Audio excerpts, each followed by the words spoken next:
ಸಜ್ಜನ ಬಂಧುಗಳೇ, ನೊಂದ ಮನಸ್ಸಿಗೆ ಸಂಜೀವಿನಿಯಾಗಿರುವ ಈ ವಿಡಿಯೋಗೆ ನಿಮ್ಮದೊಂದು ಲೈಕ್ ಇರಲಿ.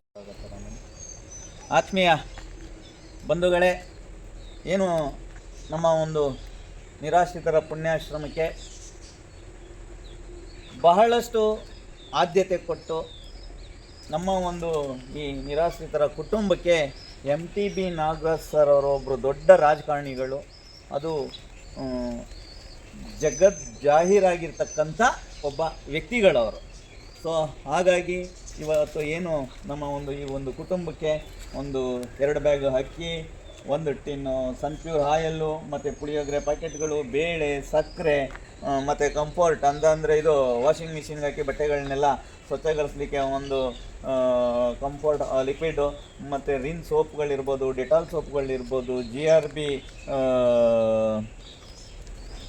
ಬಾತ್ ಪೌಡ್ರು ಅಂತ ಅಂದರೆ ಒಳ್ಳೆ ಕ್ವಾಲಿಟಿ ಉಳ್ಳಂಥ ಐಟಮ್ಗಳನ್ನ ಹಚ್ಚಿ, ಸಾಂಬಾರು ಪೌಡ್ರುಗಳಿರ್ಬೋದು, ಇಷ್ಟೆಲ್ಲ ಒಂದು ಸಾಮಗ್ರಿಗಳನ್ನ ಈ ದಿನ ನಮ್ಮ ಒಂದು ನಿರಾಶ್ರಿತರ ಪುಣ್ಯಾಶ್ರಮಕ್ಕೆ ಕಳಿಸ್ಕೊಟ್ಟಿದ್ದಾರೆ. ಕುಟುಂಬಕ್ಕೆ ಅವರಿಗೆ ಮೊದಲನೇದಾಗಿ ಧನ್ಯವಾದಗಳನ್ನ ಹೇಳ್ತಾ, ಅದೇ ರೀತಿ ಅವರ ಪರ್ಸ್ನಲ್ ಅಸಿಸ್ಟೆಂಟು ಪವನ್ ಸರ್ ಅವರು ಕೂಡ ಈ ಒಂದು ಇದನ್ನು ಗುರುತಿಸಿ ಅವರಿಗೆ ತಿಳಿಸಿದಂಥ ಅವ್ರಿಗೂ ಕೂಡ ಹೃತ್ಪೂರ್ವಕವಾದಂಥ ವಂದನೆಗಳನ್ನ ನಾವು ಅರ್ಪಿಸ್ತಾ, ಇದು ಯಾಕಪ್ಪ ಅಂತ ಅಂದರೆ ಸಾಕಷ್ಟು ರಾಜಕಾರಣಿಗಳಿಗೆ ಇದೆಲ್ಲ ಬರಲ್ಲ, ಈ ಒಂದು ಮನೋಭಾವನೆ ರಾಜಕಾರಣಿಗಳಿಗೆ ಬರಲ್ಲ, ಕೆಲವರಿಗೆ ಬಂದಿದೆ, ಎಲ್ರಿಗೂ ಬರಲ್ಲ ಅಂತ ಹೇಳಲಿಕ್ಕೂ ಇಷ್ಟಪಡಲ್ಲ. ಅದರಲ್ಲಿ MTB ನಾಗರಾಜ್ ಸರ್ ಅವರು ನನ್ನ ಜೊತೆ ಮಾತಾಡಿ ಇವತ್ತು ನಿಮ್ಮ ಕುಟುಂಬಕ್ಕೆ ಏನೆಲ್ಲ ಬೇಕಾಗಿದೆ ಈ ಒಂದು ಪುಣ್ಯಾಶ್ರಮಕ್ಕೆ ಅಂತೇಳಿ ಕೇಳಿ, ಪ್ರಸನ್ನ ನಾನು ಇವತ್ತಿನ ದಿನ ಒಂದಿಷ್ಟು ಐಟಮ್ನ ಕಳಿಸ್ತಾ ಇದ್ದೀನಿ, ಮತ್ತು ನಿನ್ನ ಒಂದು ಆಶ್ರಮಕ್ಕೆ ನಾನು ಭೇಟಿ ಕೊಟ್ಟು ಅಲ್ಲಿನ ಮೂಲಭೂತ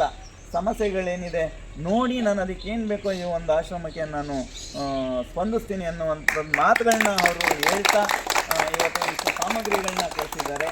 ಅವರಿಗೆ ನಿಮ್ಮೆಲ್ಲರ ಪರವಾಗಿ ತುಂಬ ಹೃದಯದ ಧನ್ಯವಾದಗಳನ್ನ ಅರ್ಪಿಸಲಿಕ್ಕೆ ಇಷ್ಟಪಡ್ತೀವಿ. ಸರ್, ನಿಮ್ಮ ಒಂದು ದೊಡ್ಡ ಗುಣ ಯಾಕಪ್ಪ ಅಂತಂದರೆ ಎಷ್ಟೋ ಜನ ರಾಜಕಾರಣಿಗಳಿದ್ದಾರೆ, ಸೊ ಅವರಿಗೆಲ್ಲ ಏನಪ್ಪ ಅಂತ ಅಂದರೆ ಈ ಮನೋಭಾವನೆ ಬರಲ್ಲ. ಹಾಗಾಗಿ ಇಂಥ ಪುಣ್ಯಾತ್ಮರಿಗೆ ಆ ಒಂದು ಮನೋಭಾವನೆ ಬಂದಿದೆ ಅಂತ ಅಂದರೆ ಅವರಿಗೆ ಎಲ್ಲರೂ ಪರವಾಗಿ ಅವರ ಕುಟುಂಬಕ್ಕೆ ಭಗವಂತ ಆರೋಗ್ಯ ಐಶ್ವರ್ಯ ಕೊಟ್ಟು ಕಾಪಾಡಲಿ ಅಂತೇಳಿ ಹೇಳ್ತಾ, ಭಾಳ ನೋವಿನ ಸಂಗತಿ. ಮೊದಲನೇದಾಗಿ ಅವರಿಗೆ ಕ್ಷಮೆ ಯಾಚಿಸಬೇಕಾಗಿತ್ತು, ಈಗ ನಾನು ಅವ್ರಿಗೆ ಕ್ಷಮೆ ಕೇಳ್ತಾ ಇದ್ದೀನಿ ಸರ್. ಕಾರಣ, ನನ್ನ ಮಗನ ಒಂದು ವಿವಾಹ ಇತ್ತು, ಹಾಗಾಗಿ ನಾನು ಇವನ್ನೆಲ್ಲ ಮಾಡಲಿಕ್ಕೆ ಆಗಿಲ್ಲ. ತಮ್ಮಲ್ಲಿ ನಾನು ಕೇಳ್ಕೊಂಡಿದ್ದೆ, ಸರ್ ಈ ಥರ ಮಗನ ಮದುವೆ ಇದೆ ಅಂತೇಳಿ ಮದುವೆ ಆಯಿತು. ನಿನ್ನೆ ಬೀಗರ ಅವತರಣ ಕೂಡ ಮುಗೀತು. ಹಾಗಾಗಿ ಇವತ್ತಿನ ದಿನ ನಾನು ಒಂದು ಸ್ವಲ್ಪ ಇವತ್ತು ಕೂಡ ಫ್ರೀ ಇರಲಿಲ್ಲ. ಕಾರಣ ಯಾಕಪ್ಪ ಅಂತ ಅಂದರೆ ಮೊನ್ನೆ ಒಂದು ಮಹಿಳಾ ವಯಸ್ಸಾದಂಥ ಹಿರಿಯರು ಉಸಿರಾಟದ ತೊಂದರೆಯಿಂದಾಗಿ ಮರಣ ಹೊಂದಿದ್ದಾರೆ.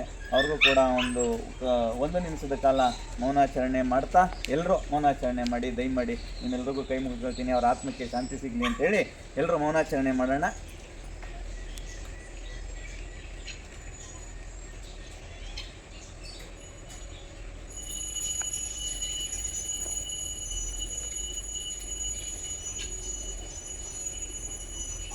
ಧನ್ಯವಾದಗಳು. ಅದೇ ರೀತಿ ಗುಡಿಬಂಡೆ ಅಂತ ಒಂದು ಗ್ರಾಮ, ಆ ಗ್ರಾಮದಲ್ಲಿ ಇನ್ನೂ ಓರ್ವ ಮಹಿಳೆಯರು ವಯಸ್ಸಾದಂಥವರು ಇವತ್ತು ವಿಕ್ಟೋರಿಯಾ ಹಾಸ್ಪಿಟ್ಲಲ್ಲಿ ಅಡ್ಮಿಟ್ ಮಾಡಿದ್ದೀವಿ. ಅಲ್ಲಿ ಕೂಡ 4 ಜನ ಅವರ ಒಂದು ಸೇವೆಯಲ್ಲಿ ತೊಡಗಿಸ್ಕೊಂಡಿದ್ದಾರೆ.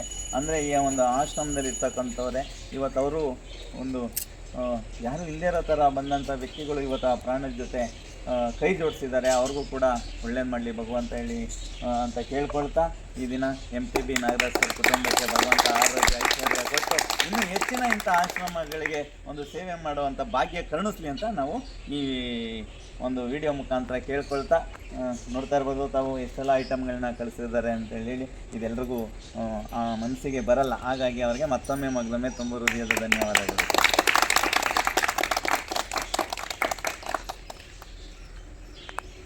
ಚಡ್ಡಿ ಒಳಗೆ